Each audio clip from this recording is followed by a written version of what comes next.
প্রতিজ্ঞা পর্বাধ্যায় 9 অর্জুনের প্রতিজ্ঞা। সেই দিন সায়াহ্নকালে দুপক্ষের সৈন্য যুদ্ধ থেকে নিবৃত্ত হলে অর্জুন সংসপ্তকগণকে বধ করে নিজ শিবিরে যাত্রা করলেন। তিনি যেতে যেতে সাশ্রু কণ্ঠে বললেন, কেশব, আমার হৃদয় ত্রস্ত হচ্ছে কেন? আমি কথা বলতে পারছি না, শরীর অবসন্ন হচ্ছে, বহু অশুভ লক্ষণ দেখছি। আমার ভ্রাতারা কুশলে আছেন তো? কৃষ্ণ বললেন, তুমি চিন্তিত হয়েও না, তারা ভালোই আছেন, হয়তো সামান্য কিছু অনিষ্ট হয়ে থাকবে। নিরানন্দ আলোকহীন শিবিরে উপস্থিত হয়ে অর্জুন দেখলেন মাঙ্গলিক বাদ্য বাজছে না, শঙ্খধ্বনি হচ্ছে না, ভ্রাতারা যেন অচেতন হয়ে রয়েছেন। উদ্বিগ্ন হয়ে অর্জুন তাদের বললেন, আপনারা সকলে ম্লান মুখে রয়েছেন, অভিমন্যুকে দেখছি না। শুনেছি দ্রোণ চক্রব্যূহ রচনা করেছিলেন, অভিমন্যু ভিন্ন আপনাদের আর কেউ তা ভেদ করতে পারেন না, কিন্তু তাকে আমি প্রবেশ করতেই শিখিয়েছি, নির্গমের প্রণালী শেখাইনি। ব্যূহ মধ্যে প্রবেশ করে অভিমন্যু কি নিহত হয়েছে? সুভদ্রার প্রিয় পুত্র দ্রৌপদী, কৃষ্ণ ও আমার স্নেহভাজন অভিমন্যুকে কে বধ করেছে? যার কেশপ্রান্ত কুঞ্চিত, চক্ষু হরিণ শাবকের ন্যায়, দেহ নবশাল তরুর ন্যায়, যে সর্বদাই স্মিত মুখে কথা বলে, গুরুজনের আজ্ঞা পালন করে, বালক হয়েও বয়স্থের ন্যায় কার্য করে, যে যুদ্ধে প্রথম প্রহার করে না, অধীরও হয় না, যে মহারথ বলে গণ্য, যার বিক্রম আমার চেয়ে অর্ধগুণ অধিক, যে কৃষ্ণ প্রদ্যুম্ন ও আমার প্রিয় শিষ্য, সেই পুত্রকে যদি দেখতে না পাই তবে আমি যম সদনে যাব। হা পুত্র, আমি ভাগ্যহীন, তাই তোমাকে সর্বদা দেখেও আমার তৃপ্তি হতো না। যম তোমাকে সবলে নিয়ে গেছেন, তুমি দেবগণের প্রিয় অতিথি হয়েছ। তারপর অর্জুন যুধিষ্ঠিরকে বললেন, মহারাজ, অভিমন্যু শত্রু নিপীড়ন করে সম্মুখ যুদ্ধে স্বর্গারোহণ করেছে তো? কর্ণ, দ্রোণ প্রভৃতির বাণে কাতর হয়ে সে নিশ্চয়ই বারবার বিলাপ করেছে, যদি পিতা এসে আমাকে রক্ষা করতেন। সেই অবস্থায় নৃশংসগণ তাকে নিপাতিত করেছে। অথবা যে আমার পুত্র, কৃষ্ণের ভাগিনীও, সুভদ্রার গর্ভজাত, সে এমন বিলাপ করতে পারে না। তাকে না দেখে সুভদ্রা আর দ্রৌপদী কি বলবেন? আমি বা তাদের কি বলবো? আমার হৃদয় নিশ্চয় বজ্র সারময়, শোকার্তা বধূ উত্তরার রোদনেও বা বিদীর্ণ হবে না। আমি গর্বিত ধার্তরাষ্ট্রগণের সিংহনাদ শুনেছিলাম। কৃষ্ণ যুজিৎসুকে বলতে শুনেছেন, অধর্মজ্ঞ মহারথগণ, অর্জুনের পরিবর্তে একটি বালককে বধ করে চিৎকার করছো কেন? পুত্র শোকার্ত অর্জুনকে ধরে কৃষ্ণ বললেন, অর্জুন, ক্ষান্ত হও, সকল ক্ষত্রিয় বীরেরই এই পন্থা। অভিমন্যু পুণ্যার্জিত লোকে গেছেন, তাতে সংশয় নেই। সকল বীরেরই আকাঙ্ক্ষা যেন সম্মুখ যুদ্ধে আমার মৃত্যু হয়। ভরতশ্রেষ্ঠ, তোমাকে শোকাবিষ্ট দেখে তোমার ভ্রাতারা, এই রাজারা এবং সুহৃদগণ সকলেই কাতর হয়েছেন।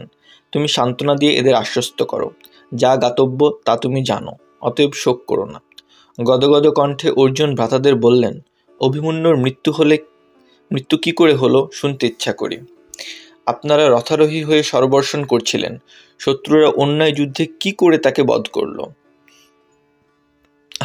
আপনাদের পৌরুষ নেই, পরাক্রম নেই, আমারই দোষ।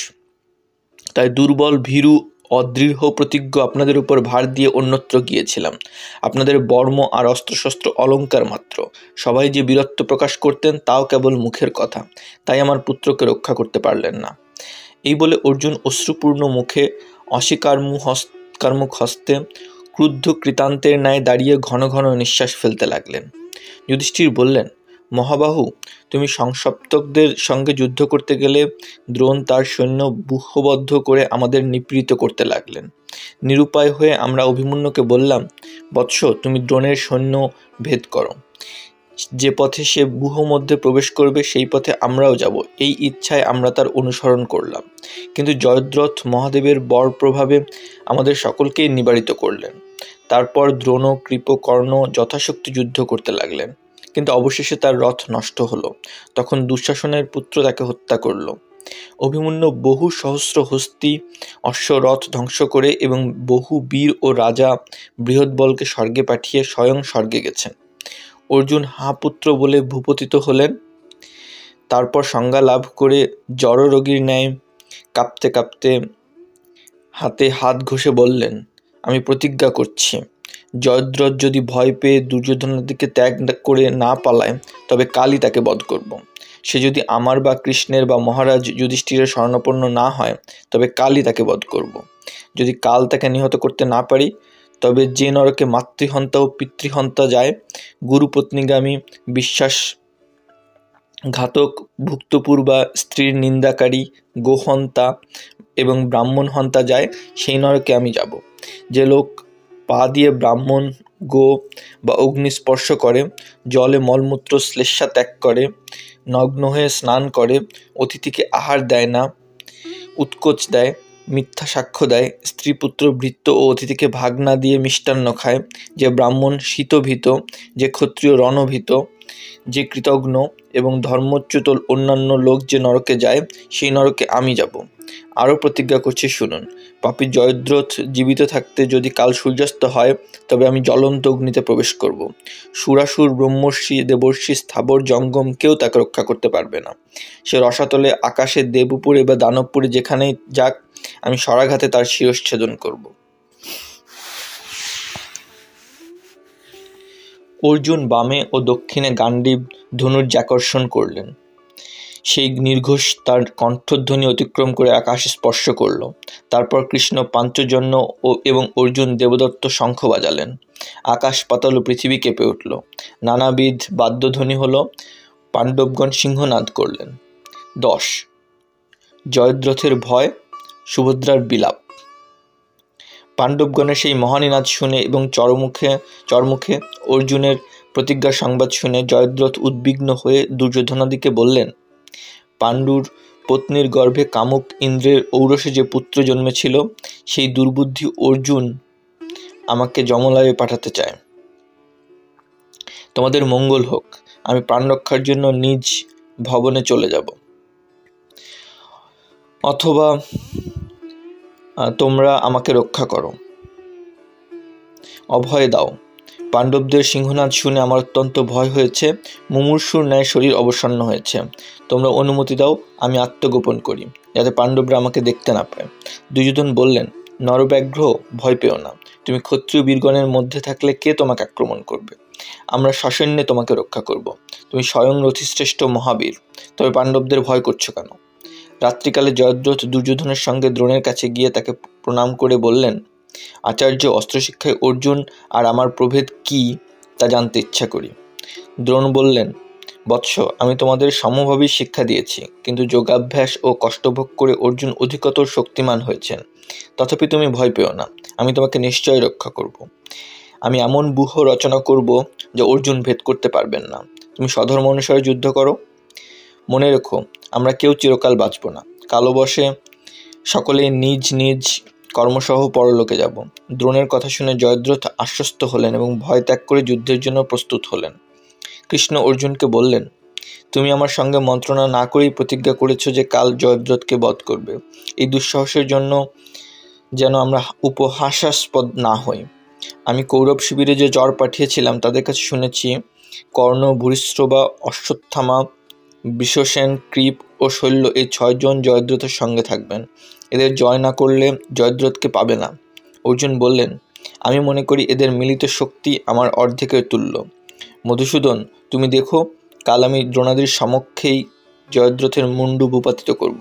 কাল সকলেই দেখবে ক্ষীরান্নভোজী পাপাচারী জয়দ্রথ আমার বাণে বিদীর্ণ হয়ে রণভূমিতে পতিত হয়েছে। দিব্যধনু গান্ডীব, আমি যোদ্ধা, আর তুমি সারথি থাকলে কি না জয় করা যায়। কৃষ্ণ, কাল প্রভাতেই যাতে আমার রথ সজ্জিত থাকে তা দেখো। এখন তুমি তোমার ভগিনী সুভদ্রা এবং আমার পুত্রবধূ উত্তরাকে সান্ত্বনা দাও। উত্তরার সহচরীদের শোক দূর করো। কৃষ্ণ দুঃখিত মনে অর্জুনের গৃহে গিয়ে সুভদ্রাকে বললেন, বার্ষ্ণেয়ী অর্থাৎ বৃষ্ণি বংশজাতা, তুমি আর বধূ উত্তরা কুমার অভিমন্যুর জন্য শোক করো না। কালবশে সকল প্রাণীরই এই গতি হয়। মহৎকুলে জাত ক্ষত্রিয় বীরের এরূপ মরণই উপযুক্ত। পিতার ন্যায় পরাক্রান্ত মহারথ অভিমন্যু বীরের অভিলষিত গতি লাভ করেছেন। তপস্যা, ব্রহ্মচর্য, বেদাধ্যায়ন ও প্রজ্ঞা দ্বারা সাধুজন যেখানে যেতে চান, তোমার পুত্র সেখানে গেছেন। তুমি বীর প্রসবিনী, বীর পত্নী, বীর বান্ধবা, শোক করো না। তোমার তনয় পরমা গতি পেয়েছেন। বালক হন্তা পাপী জয়দ্রথ তার কর্মের উপযুক্ত ফল পাবে। অমরাবতীতে আশ্রয় নিলেও সে অর্জুনের হাতে নিষ্কৃতি পাবে না। তুমি কালই শুনবে জয়দ্রথের মুণ্ড ছিন্ন হয়ে সমন্ত পঞ্চকের বাইরে নিক্ষিপ্ত হয়েছে। রাজ্ঞী, তুমি পুত্রবধূকে আশ্বস্ত করো, কাল তুমি বিশেষ প্রিয় সংবাদ শুনবে। তোমার পতি যে প্রতিজ্ঞা করেছেন তার অন্যথা হবে না। পুত্র শোকার্তা সুভদ্রা বিলাপ করতে লাগলেন। হা পুত্র, তুমি এই মন্দভাগিনীর ক্রোড়ে এসে পিতৃতুল্য পরাক্রান্ত হয়েও কেন নিহত হলে? তুমি সুখভোগে অভ্যস্ত ছিলে, উত্তম শয্যায় শুতে আজ কেন বানবিদ্ধ হয়ে ভূশয়ন করেছ? বড় নারীগণ যে মহাবাহুর সেবা করত, আজ শৃগালরা কেন তার কাছে রয়েছে? ভীমার্জুন, বৃষ্ণি, পাঞ্চাল, কেকেয়, মৎস্য প্রভৃতি বীরগণকে ধিক, তারা তোমাকে রক্ষা করতে পারলেন না। হা বীর, তুমি স্বপ্নলব্ধ ধনের ন্যায় দেখা দিয়ে বিনষ্ট হলে। তোমার এই শোক বিহবলা তরুণী ভার্যাকে কি করে বাঁচিয়ে রাখবো? হা পুত্র, তুমি ফলদানের সময় আমাকে ত্যাগ করে অকালে চলে গেলে।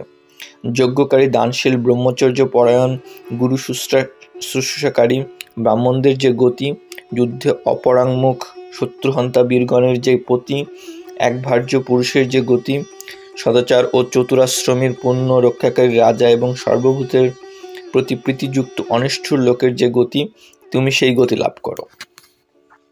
সুভদ্রা উত্তরার সঙ্গে এইরূপ বিলাপ করেছিলেন। এমন সময়ে দ্রৌপদী সেখানে এলেন এবং সকলে শোকাকুল হয়ে কাঁদতে কাঁদতে উন্মত্তের ন্যায় সংজ্ঞাহীন হয়ে পড়ে গেলেন। জলসেচনে তাদের সচেতন করে কৃষ্ণ বললেন, সুভদ্রা, শোক ত্যাগ করো। পাঞ্চালী, উত্তরাকে সান্ত্বনা দাও। অভিমন্যু ক্ষত্রিয়োচ্চিত উত্তম গতি পেয়েছেন। আমাদের বংশের সকলেই যেন এই গতি পায়। তিনি যে মহৎকর্ম করেছেন, আমরাও আমাদের সুহৃদগণও যেন সেইরূপ কর্ম করতে পারি। 11. অর্জুনের স্বপ্ন। সুভদ্রা প্রভৃতির নিকট বিদায় নিয়ে কৃষ্ণ অর্জুনের জন্য কুশ দিয়ে একটি শয্যা রচনা করলেন এবং তার চতুর্দিকে মাল্য, গন্ধদ্রব্য, লাজ ও অস্ত্রশস্ত্রে সাজিয়ে দিলেন। পরিচারকগণ সেই শয্যার নিকটে মহাদেবের নৈশ পূজার উপকরণ রেখে দিল। কৃষ্ণের উপদেশ অনুসারে অর্জুন পূজা করলেন। তারপর কৃষ্ণ নিজের শিবিরে ফিরে গেলেন। সেই রাত্রিতে পাণ্ডব শিবিরে কারও নিদ্রা হলো না। সকলেই উদ্বিগ্ন হয়ে অর্জুনের দুরূহ প্রতিজ্ঞার বিষয় ভাবতে লাগলেন। মধ্যরাত্রে কৃষ্ণ তার সারথি দারুককে বললেন, আমি কাল এমন কার্য করব যাতে সূর্যাস্তের পূর্বেই অর্জুন জয়দ্রথকে বধ করতে পারবেন। অর্জুনের চেয়ে প্রিয়তর আমার কেউ নেই, তার জন্য আমি কৌরবগণকে সংহার করব। রাত্রি প্রভাত হলেই তুমি আমার রথ প্রস্তুত করবে এবং তাতে আমার কৌমোদকী গদা, দিব্য শক্তি, চক্র, ধনুর্বাণ, ছত্র প্রভৃতি রাখবে এবং 4 অশ্ব যোজিত করবে। পাঞ্চজন্যের নির্ঘোষ শুনলেই তুমি সত্বর আমার কাছে আসবে। দারুক বললেন, পুরুষ ব্যাঘ্র, আপনি যার সারথ্য স্বীকার করেছেন সেই অর্জুন নিশ্চয়ই জয়ী হবেন। আপনি যে আদেশ করলেন তা আমি পালন করব। অর্জুন শিবমন্ত্র জপ করতে করতে নিদ্রিত হলেন। তিনি স্বপ্ন দেখলেন, কৃষ্ণ তার কাছে এসে বলছেন, তোমার বিষাদের কারণ কি তা বলো। অর্জুন উত্তর দিলেন, আমি প্রতিজ্ঞা করেছি যে কাল সূর্যাস্তের পূর্বে জয়দ্রথকে বধ করব, কিন্তু কৌরব পক্ষের মহারথগণ এবং বিশাল সেনা তাকে বেষ্টন করে রাখবে। কি করে তাকে আমি দেখতে পাবো? এখন সূর্যাস্তও শীঘ্র হয়। কেশব, আমার প্রতিজ্ঞা রক্ষা হবে না, আমি জীবিত থাকতেও পারবো না। কৃষ্ণ বললেন, যদি পাশুপত অস্ত্র তোমার জানা থাকে তবে তুমি কাল জয়দ্রথকে বধ করতে পারবে। যদি জানা না থাকে তবে মনে মনে ভগবান বৃষভধ্বজের ধ্যান ও মন্ত্র জপ করো। অর্জুন আচমন করে ভূমিতে বসে একাগ্র মনে ধ্যান করতে লাগলেন। ব্রাহ্ম মুহূর্তে তিনি দেখলেন কৃষ্ণ তার দক্ষিণ হস্ত ধরে আছেন। তারা আকাশ মার্গে বায়ুবেগে গিয়ে হিমালয় অতিক্রম করে মহামন্দর পর্বতে উপস্থিত হয়েছেন। সেখানে শূলপাণি জটাধারী গৌরবর্ণ মহাদেব, পার্বতী ও প্রমথগণ রয়েছেন। গীতবাদ্য নৃত্য হচ্ছে। ব্রহ্মবাদী মুনিগণ স্তব করছেন। কৃষ্ণ ও অর্জুন ভূমিতে মস্তক স্পর্শ করে সনাতন ব্রহ্মস্বরূপ মহাদেবকে প্রণাম করলেন। মহাদেব সহাস্যে স্বাগত জানালে কৃষ্ণার্জুন কৃতাঞ্জলি হয়ে স্তব করলেন। অর্জুন দেখলেন তিনি যে পূজা করেছিলেন তার উপহার মহাদেবের নিকট এসেছে। মহাদেবের কৃপায় অর্জুন পাশুপত অস্ত্রের প্রয়োগ শিক্ষা করলেন। তারপর অর্জুন মহাদেবকে বন্দনা করে শিবিরে ফিরে এলেন। রাত্রি প্রভাত হলে বৈতালিকদের স্তব ও গীতবাদ্যের ধ্বনিতে যুধিষ্ঠিরের নিদ্রাভঙ্গ হল। সুশিক্ষিত পরিচারকগণ কষায় দ্রব্যে গাত্রমার্জন করে মন্ত্রপুত চন্দনাদিযুক্ত জলে তাকে স্নান করিয়ে দিল। জল শোষণের জন্য যুধিষ্ঠির একটি শিথিল উষ্ণীষ পড়লেন এবং মাল্য ও কোমল বস্ত্র ধারণ করে যথাবিধি হোম করলেন। তারপর মহার্ঘ অলঙ্কারে বিভূষিত হয়ে কৃষ্ণ বিরাট, দ্রুপদ, সাত্যকী, দৃষ্টদ্যুম্ন, ভীম প্রভৃতির সঙ্গে মিলিত হলেন। যুধিষ্ঠির বললেন, জনার্দন, তুমি সকল আপদ থেকে আমাদের রক্ষা করো। পাণ্ডবগণ অগাধ কুরুসাগরে নিমগ্ন হচ্ছে, তুমি তাদের ত্রাণ করো। শঙ্খ, চক্র, গদাধর, দেবেশ, পুরুষোত্তম, অর্জুনের প্রতিজ্ঞা সত্য করো। কৃষ্ণ বললেন, মহারাজ, অর্জুনের তুল্য ধনুর্ধর ত্রিলোকে নেই। সমস্ত দেবতা যদি জয়দ্রথের রক্ষক হন, তথাপি অর্জুন আজ তাকে বধ করবেন। এমন সময় অর্জুন এসে বললেন, মহারাজ, কেশবের অনুগ্রহে আমি এক আশ্চর্য স্বপ্ন দেখেছি। অর্জুনের মহাদেব দর্শনের বৃত্তান্ত শুনে সকলে ভূতলে মস্তক রেখে প্রণত হয়ে সাধু সাধু বলতে লাগলেন। তারপর অর্জুন বললেন, সাত্যকী, শুভ লক্ষণ দেখতে পাচ্ছি, আজ আমি নিশ্চয়ই জয়ী হব। আজ কৃষ্ণ আর আমি তোমাদের কাছে থাকবো না, তুমি সর্বপ্রযত্নে রাজা যুধিষ্ঠিরকে রক্ষা করো। জয়দ্রথ বধ পর্বাধ্যায় 12। জয়দ্রথের অভিমুখে কৃষ্ণার্জুন, 14 দিনের যুদ্ধ। প্রভাতকালে দ্রোণ জয়দ্রথকে বললেন, তুমি আমার পশ্চাতে 6 ক্রোশ দূরে সসৈন্যে থাকবে। ভূরিশ্রবা, কর্ণ, অশ্বত্থামা, শল্য, বৃষসেন ও কৃপ তোমাকে রক্ষা করবেন। দ্রোণ চক্রশকট ব্যূহ রচনা করলেন। এই ব্যূহের পশ্চাতে পদ্ম নামক এক গর্ভব্যূহ এবং তার মধ্যে এক সূচিব্যূহ নির্মিত হল। কৃতবর্মা সূচিব্যূহের সম্মুখে এবং বিশাল সৈন্যে পরিবেষ্টিত জয়দ্রথ এক পার্শ্বে রইলেন। দ্রোণাচার্যের চক্রশকট ব্যূহের মুখে রইলেন। পাণ্ডব সৈন্য ব্যূহবদ্ধ হলে অর্জুন কৃষ্ণকে বললেন, দুর্যোধন ভ্রাতা দুর্মর্শন যেখানে রয়েছে সেখানে রথ নিয়ে চলো, আমি এই গজসৈন্য ভেদ করে শত্রুবাহিনীতে প্রবেশ করব। অর্জুনের সঙ্গে যুদ্ধে দুর্মর্শন পরাজিত হচ্ছেন দেখে দুঃশাসন সসৈন্যে অর্জুনকে বেষ্টন করলেন, কিন্তু তার সর্বর্ষণে নিপীড়িত ও ত্রস্ত হয়ে শকটব্যূহের মধ্যে দ্রোণের নিকট আশ্রয় নিলেন। অর্জুন দুঃশাসনের সৈন্য ধ্বংস করে দ্রোণের কাছে এলেন এবং কৃষ্ণের অনুমতি নিয়ে কৃতাঞ্জলি হয়ে বললেন, ভগবান, আমাকে আশীর্বাদ করুন, আপনার অনুগ্রহে আমি এই দুর্ভেদ্য বাহিনীতে প্রবেশ করতে ইচ্ছে করি। আপনি আমার পিতৃতুল্য, ধর্মরাজ ও কৃষ্ণের ন্যায় মাননীয়, অশ্বত্থামার তুল্যই আপনি আমার রক্ষণীয়, আপনি আমার প্রতিজ্ঞা রক্ষা করুন। ঈষৎ হাস্য করে দ্রোণ বললেন, অর্জুন, আমাকে জয় না করে জয়দ্রথকে জয় করতে পারবে না। দ্রোণের সঙ্গে অর্জুনের তুমুল যুদ্ধ হলো। কিছুকাল পর কৃষ্ণ বললেন, অর্জুন, বৃথা কালক্ষেপ করো না, এখন দ্রোণকে ছাড়ো। অর্জুন চলে যাচ্ছেন দেখে দ্রোণ সহাস্যে বললেন, পাণ্ডুপুত্র, কোথায় যাচ্ছ? শত্রু জয় না করে তুমি তো যুদ্ধে বিরত হও না। অর্জুন বললেন, আপনি আমার গুরু, শত্রু নন, আপনাকে পরাজিত করতে পারে এমন পুরুষও নেই। অর্জুন জয়দ্রথের দিকে সত্বর চললেন।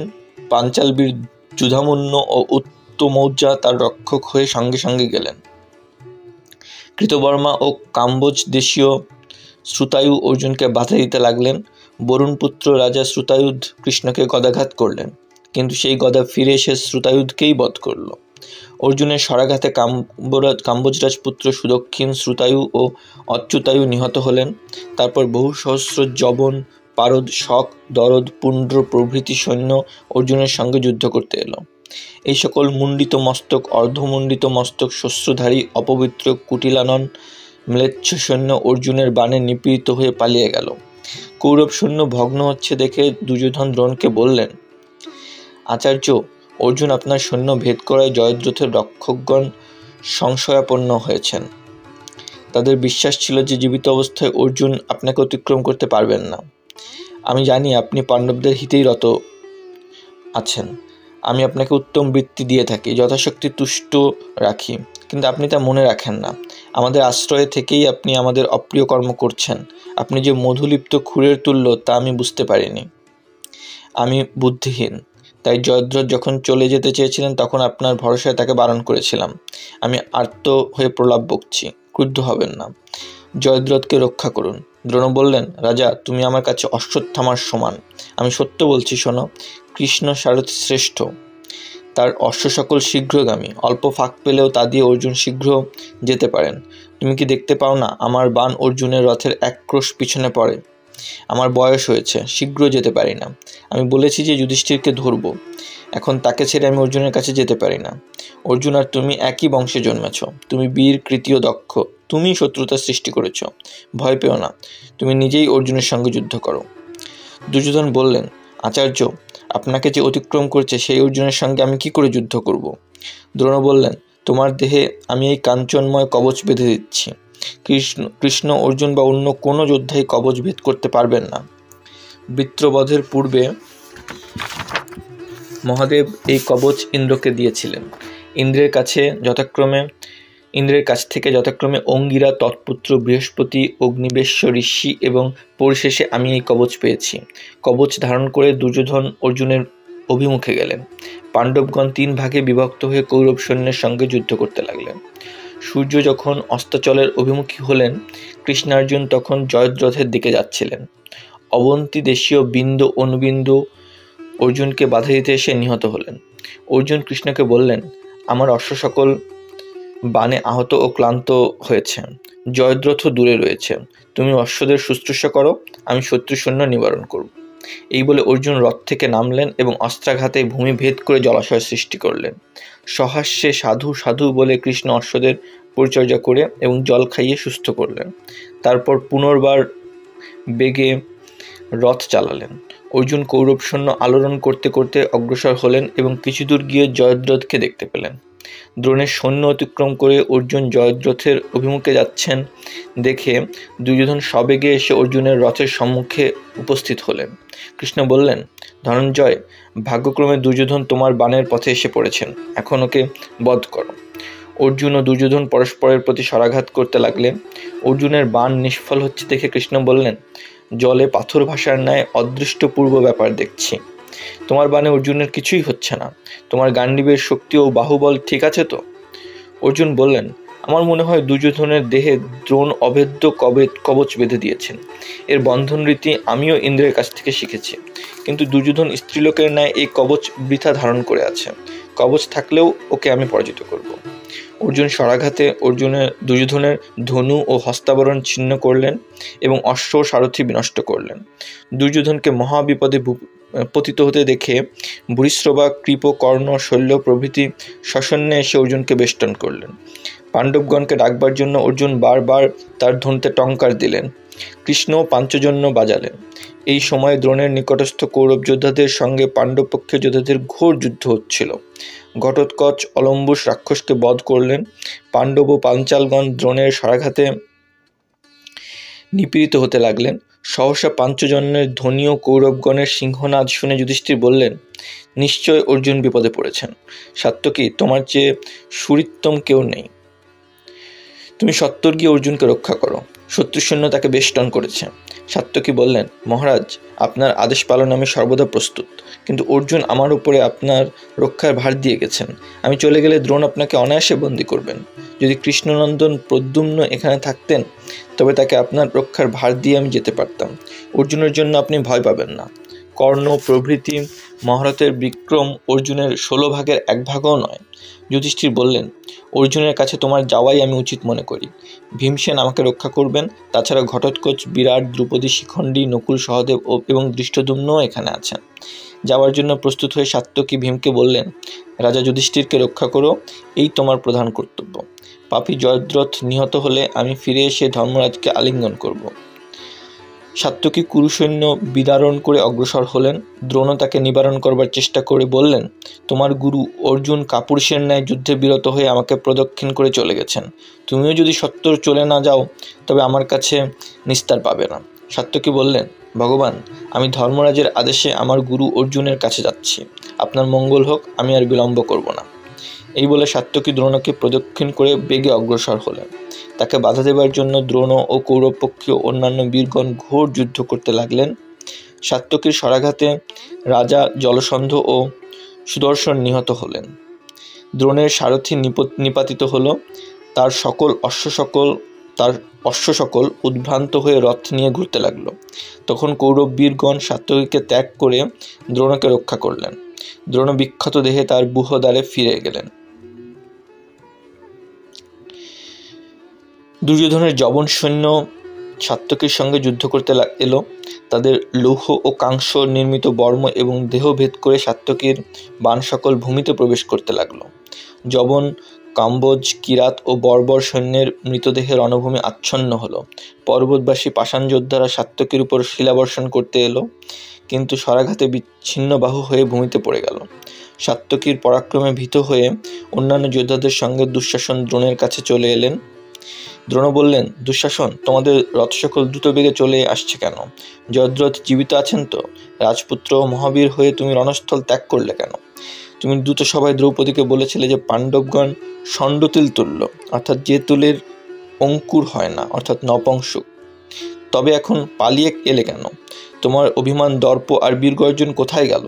দ্রোণের ভর্ৎসনা শুনে দুঃশাসন আবার সাত্যকীর সঙ্গে যুদ্ধ করতে গেলেন, কিন্তু পরাজিত হয়ে প্রস্থান করলেন। অপরাহ্নকালে পক্ককেশ শ্যামবর্ণ দ্রোণ আবার যুদ্ধে অবতীর্ণ হলেন। তিনি 85 বৎসরের বৃদ্ধ হলেও 16 বৎসরের যুবকের ন্যায় বিচরণ করতে লাগলেন। তার শরাঘাতে কেকেয় রাজগণের জ্যেষ্ঠ বৃহৎক্ষেত্র, শিশুপাল পুত্র ধৃষ্টকেতু এবং ধৃষ্টদ্যুম্নের পুত্র ক্ষত্রধর্মা নিহত হলেন।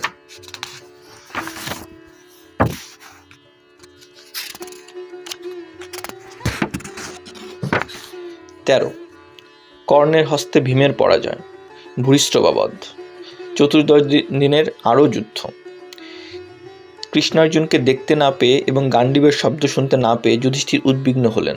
তিনি ভীমকে বললেন, তোমার কনিষ্ঠ ভ্রাতার কোনো চিহ্ন আমি দেখতে পাচ্ছি না।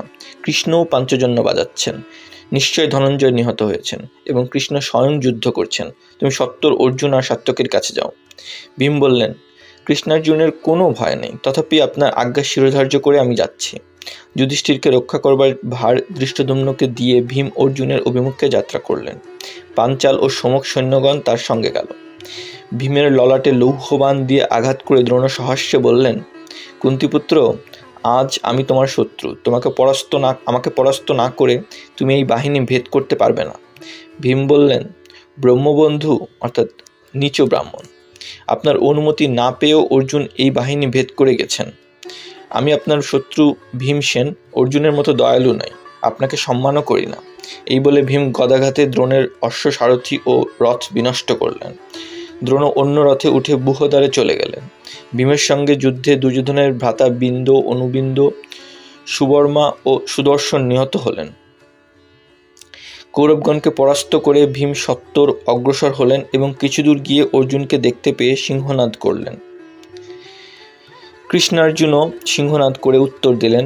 এই গর্জন শুনে যুধিষ্ঠির আনন্দিত হলেন। দুর্যোধন দ্রোণের কাছে এসে বললেন, আচার্য, অর্জুন, সাত্যকী ও ভীম আপনাকে অতিক্রম করে জয়দ্রথের অভিমুখে গেছেন। আমাদের যোদ্ধারা বলছেন, ধনুর্বেদের পারগামী দ্রোণের এই পরাজয় বিশ্বাস করা যায় না। আমি মন্দভাগ্য, এই যুদ্ধে নিশ্চয় আমার নাশ হবে। আপনার অভিপ্রায় কি তা বলুন। দ্রোণ বললেন, পাণ্ডব পক্ষের 3 মহারথ আমাদের অতিক্রম করে গেছেন। আমাদের সেনা সম্মুখে ও পশ্চাতে আক্রান্ত হয়েছে। এখন জয়দ্রথকে রক্ষা করাই প্রধান কর্তব্য। বৎস, শকুনির বুদ্ধিতে যে দ্রুতক্রীড়া হয়েছিল তাতে জয় পরাজয় কিছুই হয়নি। এই রণস্থলেই জয় পরাজয় নির্ধারিত হবে। তোমরা জীবনের মমতা ত্যাগ করে জয়দ্রথকে রক্ষা করো। দ্রোণের উপদেশে দুর্যোধন তার অনুচরদের নিয়ে সত্বর প্রস্থান করলেন। কৃষ্ণার্জুনের অভিমুখে ভীমকে যেতে দেখে কর্ণ তাকে যুদ্ধে আহ্বান করে বললেন, ভীম, তোমার শত্রুরা যে স্বপ্নেও ভাবেনি তুমি সেই কাজ করছো, পৃষ্ঠ প্রদর্শন করে চলে যাচ্ছ। ভীম ফিরে এসে কর্ণের সঙ্গে যুদ্ধে প্রবৃত্ত হলেন। কর্ণ মৃদুভাবে এবং ভীম পূর্বের শত্রুতা স্মরণ করে ক্রুদ্ধ হয়ে যুদ্ধ করতে লাগলেন। দুর্যোধনের আদেশে তার 9 ভ্রাতা দুর্জয়, দুর্মুখ, চিত্র, উপচিত্র, চিত্রাক্ষ, চারুচিত্র, সরাসন, চিত্রায়ু ও চিত্রবর্মা কর্ণকে সাহায্য করতে এলেন, কিন্তু ভীম সকলেই বধ করলেন।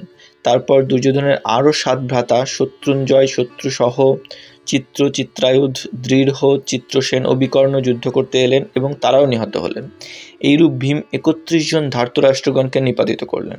কর্ণের শরাঘাতে ভীমের ধনু ছিন্ন এবং রথের অশ্ব সকল নিহত হল। ভীম রথ থেকে নেমে খড়গ ও চর্ম নিয়ে যুদ্ধ করতে লাগলেন। কর্ণ ভীমের চর্ম ছেদন করলেন। ক্রুদ্ধ ভীম তার খড়গ নিক্ষেপ করে কর্ণের ধনু ছেদন করলেন। কর্ণ অন্য ধনু নিলেন। নিরস্ত্র ভীম হস্তির মৃতদেহ ও ভগ্ন রথের স্তূপের মধ্যে আশ্রয় নিলেন এবং অস্থির দেহ নিক্ষেপ করে যুদ্ধ করতে লাগলেন। কর্ণের শরাঘাতে ভীম মূর্ছিত প্রায় হলেন। কুন্তির বাক্য স্মরণ করে কর্ণ ভীমকে বধ করলেন না, কেবল ধনুর অগ্রভাগ দিয়ে স্পর্শ করে বারবার সহস্যে বললেন, ওরে তুবরক অর্থাৎ দাড়িগোপহীন মাকুন্দ, ঔদরিক সংগ্রামকাতর মূর্খ, তুমি অস্ত্রবিদ্যা জানো না, আর যুদ্ধ করো না। যেখানে বহুবিধ খাদ্য পানীয় থাকে সেখানেই তোমার স্থান, তুমি রণভূমির অযোগ্য। বৎস বৃকোদর, তুমি বনে গিয়ে মুনি হয়ে ফলমূল খাও গে, কিংবা গৃহে গিয়ে পাচক আর ভৃত্যদের তাড়না করো। আমার মতো লোকের সঙ্গে যুদ্ধ করলে তোমাকে অনেক কষ্ট ভোগ করতে হবে। তুমি কৃষ্ণার্জুনের কাছে যাও কিংবা গৃহে যাও। বালক, তোমার যুদ্ধের প্রয়োজন কি? ভীম বললেন, কেন মিথ্যা গর্ব করছো? আমি তোমাকে বহুবার পরাজিত করেছি, ইন্দ্রেরও জয় পরাজয় হয়েছিল। নিজ কুলজাত কর্ণ, তুমি আমার সঙ্গে মল্লযুদ্ধ করো, আমি তোমাকে কিচকের ন্যায় বিনষ্ট করব। এই সময় অর্জুন কর্ণের প্রতি সর্বর্ষণ করতে লাগলেন। ভীমকে ত্যাগ করে কর্ণ দুর্যোধনাদের কাছে গেলেন। ভীম ও সাত্যকীর রথে উঠে অর্জুনের অভিমুখে চললেন।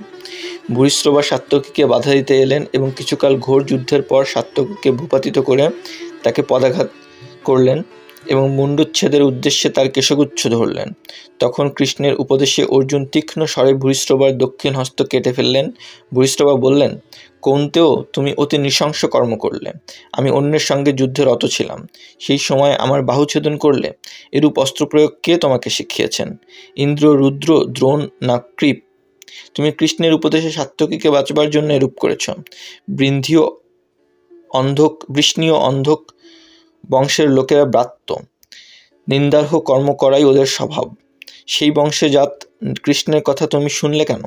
এই বলে মহাযশা ভূরিশ্রবা বা হাতে ভূমিতে স্বর বিছিয়ে প্রায় প্রবেশন বসলেন এবং ব্রহ্মলোকে যাবার ইচ্ছায় যোগস্থ হয়ে মহোপনিষদ ধ্যান করতে লাগলেন। অর্জুন তাকে বললেন, তুমি নিরস্ত্র সাত্যকীকে বধ করতে গিয়েছিলে, নিরস্ত্র বালক অভিমন্যুকে তোমরা হত্যা করেছ। কোন ধার্মিক লোক এমন কর্মের প্রশংসা করেন? ভূরিশ্রবা ভূমিতে মস্তক স্পর্শ করলেন এবং ছিন্ন দক্ষিণ হস্ত বাম হস্তে ধরে অর্জুনের দিকে নিক্ষেপ করলেন। অর্জুন তাকে বললেন, আমার ভ্রাতাদের উপর যেমন প্রীতি, তোমার উপরেও সেইরূপ প্রীতি আছে। তুমি উশিনর পুত্র শিবিরাজার ন্যায় পুণ্যলোকে যাও। কৃষ্ণ বললেন, ভূরিশ্রবা, তুমি দেবগণের বাঞ্ছিত আমার লোকে যাও, গরুড়ে আরোহণ করে বিচরণ করো। এই সময় সাত্যকী চৈতন্য লাভ করে ভূমি থেকে উঠলেন এবং খড়গ নিয়ে ভূরিশ্রবার শিরশ্ছেদ করতে উদ্যত হলেন। সমস্ত সৈন্য নিন্দা করতে লাগলো। কৃষ্ণ, অর্জুন, ভীম, কৃপ, অশ্বত্থামা, কর্ণ, জয়দ্রথ প্রভৃতি উচ্চস্বরে বারণ করতে লাগলেন।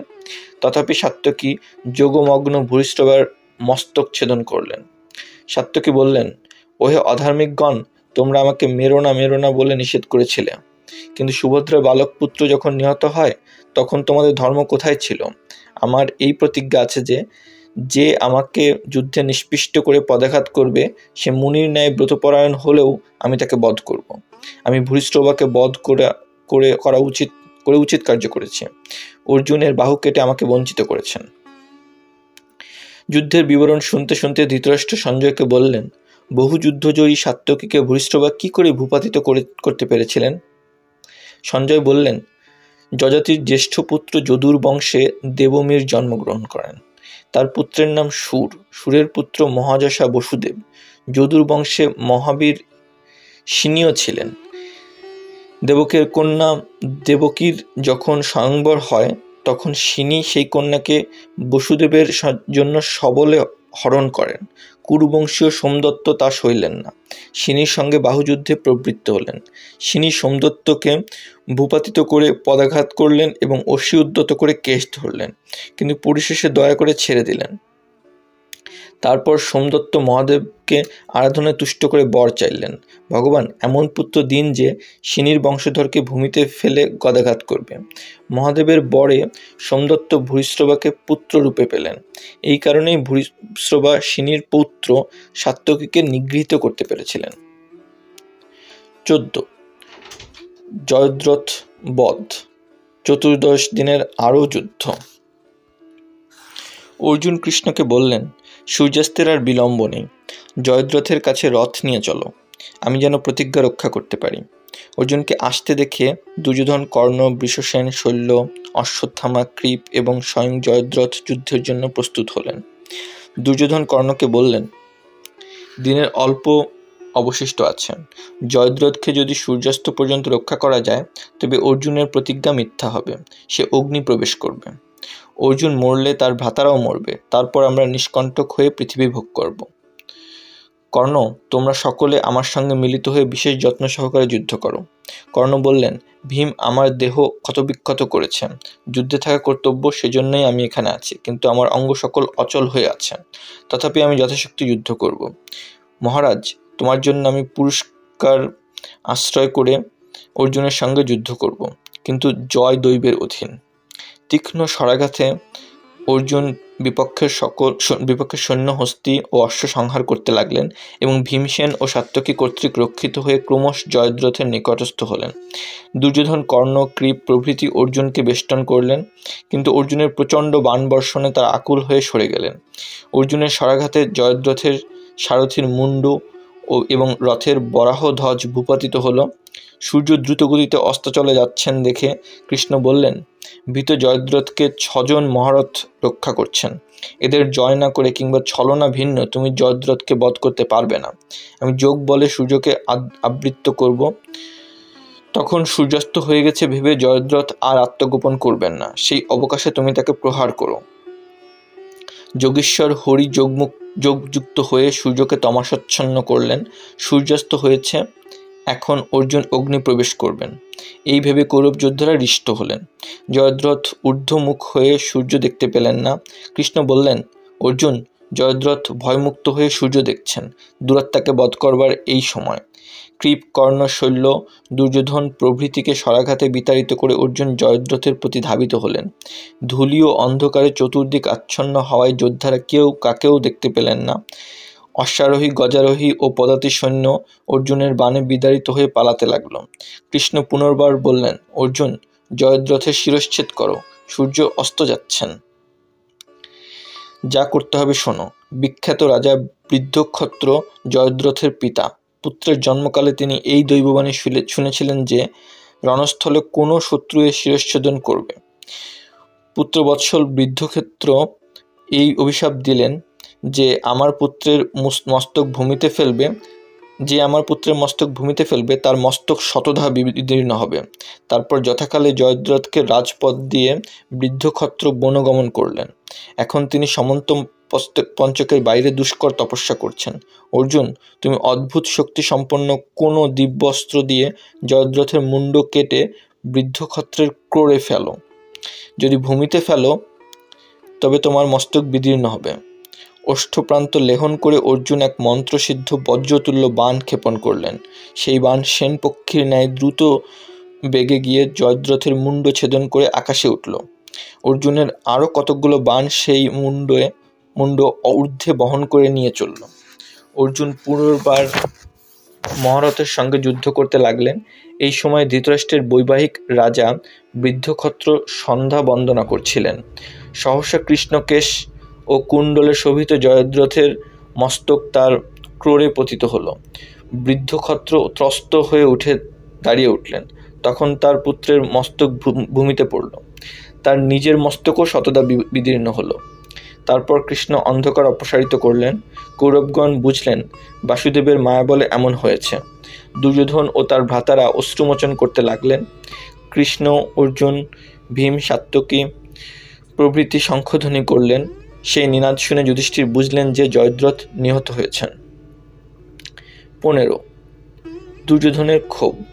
দুর্যোধন বিষণ্ণ মনে দ্রোণকে বললেন, আচার্য, আমাদের কিরূপ ধ্বংস হচ্ছে দেখুন। পিতামহ ভীষ্ম, মহাবীর জলসন্ধ, কাম্বোজরাজ সুদক্ষিণ, রাক্ষসরাজ অলম্বুস, মহাবীর ভূরিশ্রবা, সিন্ধুরাজ জয়দ্রথ এবং আমার অসংখ্য সৈন্য নিহত হয়েছে। আমি লোভী, পাপী, ধর্মনাশক, তাই আমার জয়াভিলাষী যোদ্ধারা জমালয়ে গেছেন। পাণ্ডব আর পাঞ্চালদের যুদ্ধে বধ করে আমি শান্তি লাভ করব, কিংবা নিজে নিহত হয়ে বীরলোকে যাব। আমি সহায়হীন। সকলে পাণ্ডবদের হিতকামনা যেমন করেন তেমন আমার করেন না। ভীষ্ম নিজেই নিজের মৃত্যুর উপায় বলে দিলেন। অর্জুন আপনার শিষ্য, তাই আপনিও যুদ্ধে উপেক্ষা করেছেন। আমার আর জীবনে প্রয়োজন নেই। পাণ্ডবগণের আচার্য, আপনি আমাকে মরণের অনুমতি দিন। দ্রোণ বললেন, তুমি আমাকে বাক্যবাণে পীড়িত করছো কেন? আমি সর্বদাই বলে থাকি যে সব্যসাচীকে জয় করা অসম্ভব। তোমরা জয়দ্রথকে রক্ষা করবার জন্য অর্জুনকে বেষ্টন করেছিলে। তুমি কর্ণ, কৃপ, শল্য ও অশ্বত্থামা জীবিত থাকতে জয়দ্রথ নিহত হলেন কেন? তিনি অর্জুনের হাতে নিস্তার পাননি। আমিও নিজের জীবন রক্ষার উপায় দেখছি না। আমি অত্যন্ত সন্তপ্ত হয়ে আছি। এর উপর তুমি তীক্ষ্ণ বাক্য বলছো কেন? যখন ভূরিশ্রবা আর সিন্ধুরাজ জয়দ্রথ নিহত হয়েছেন, তখন আর কে অবশিষ্ট থাকবেন? দুর্যোধন, আমি সমস্ত পাণ্ডব সৈন্য ধ্বংস না করে বর্ম খুলব না। তুমি অশ্বত্থামাকে বলো সে জীবিত থাকতে যেন সমগ্গণ রক্ষা না পায়। তোমার বাক্যে পীড়িত হয়ে আমি শত্রুবাহিনীর মধ্যে প্রবেশ করছি। যদি পারো তবে কৌরব সৈন্য রক্ষা করো। আজ রাত্রিতেও যুদ্ধ হবে। এই বলে দ্রোণ, পাণ্ডব ও সৃঞ্জয়গণের প্রতি ধাবিত হলেন। দুর্যোধন কর্ণকে বললেন, দ্রোণ যদি পথ ছেড়ে না দিতেন তবে অর্জুন কি ব্যূহ ভেদ করতে পারত? সে চিরকালই দ্রোণের প্রিয়, তাই যুদ্ধ না করেই দ্রোণ তাকে প্রবেশ করতে দিয়েছিলেন। প্রাণ রক্ষার জন্য জয়দ্রথ গৃহে যেতে চেয়েছিলেন। দ্রোণ তাকে অভয় দিলেন, কিন্তু আমার নির্গুণতা দেখে অর্জুনকে ব্যূহদ্বার ছেড়ে দিলেন।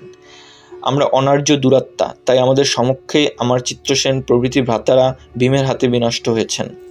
কর্ণ বললেন, তুমি আচার্যের নিন্দা করো না। এই ব্রাহ্মণ জীবনের আশা ত্যাগ করে যথাশক্তি যুদ্ধ করছেন। তিনি স্থবির, শীঘ্র গমনে অক্ষম, বাহু চালনাতেও অশক্ত হয়েছেন। অস্ত্র বিশারদ হলেও তিনি পাণ্ডবদের জয় করতে পারবেন না। দুর্যোধন, আমরাও যথাশক্তি যুদ্ধ করেছিলাম, তথাপি সিন্ধুরাজ নিহত হলেন। এজন্য মনে করি দৈবই প্রবল। আমরা পাণ্ডবদের সঙ্গে শঠতা করেছি, বিষ দিয়েছি, চতুর্গৃহে অগ্নি দিয়েছি, দূতে পরাজিত করেছি, রাজনীতি অনুসারে বনবাসে পাঠিয়েছি, কিন্তু দৈবের প্রভাবে সবই নিষ্ফল হয়েছে। তুমি ও পাণ্ডবরা মরণপণ করে সর্বপ্রযত্নে যুদ্ধ করো। দৈব তার নিজ মার্গেই চলবে। সৎ বা অসৎ সকল কার্যের পরিণামে দৈবই প্রবল। মানুষ নিদ্রিত থাকলেও অনন্য কর্মা দৈব জেগে থাকে।